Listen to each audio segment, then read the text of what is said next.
সতীর্থদের ঘুমের যাতে ব্যাঘাত না ঘটে সেজন্য তিনি ফজরের নামাজও পড়তেন একেবারে নিঃশব্দে, জানিয়েছিলেন তার সাবেক ক্লাবের এক খেলোয়াড়। সুখ, শান্তি, সফলতা হলো আল্লাহ প্রদত্ত জিনিস। টাকার ক্ষমতার প্রাচুর্যতা নিষ্ক্রিয়, মূল্যহীন। বিশ্বকাপ জয়ী একজন ফুটবল তারকা রাস্তার পাশের মসজিদে সময় কাটাচ্ছেন। নামাজের পর ভক্তের আমন্ত্রণে বাসায় চলে যাচ্ছেন দাওয়াত খেতে। নামি দামি ফুটবলারদের মাঝে এমন কাণ্ড একমাত্র একজনের পক্ষে সম্ভব, তিনি ফ্রান্সের মুসলিম ফুটবলার এনগোলো কান্তে।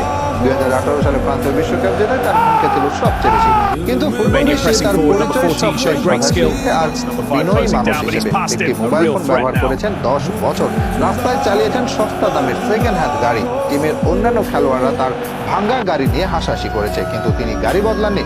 অথচ তার এক সপ্তাহের বেতন ছিল কোটি টাকারও বেশি। চাইলে ডজন খানেক গাড়ি কিনতে পারতেন, কিন্তু প্যারিসের বস্তিতে বেড়ে ওঠা এই ফুটবলার অর্থের আসল মূল্য জানেন, সেজন্য প্রয়োজনের অতিরিক্ত অর্থ অপচয় করতে চাননি তিনি।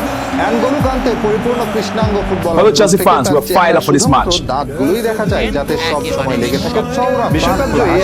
অনেকে বলেন কান্তের হাসি পৃথিবীর অন্যতম সুন্দর। ফুটবল মাঠে কান্তের দিকে ক্যামেরা গেলে দেখা যায় তার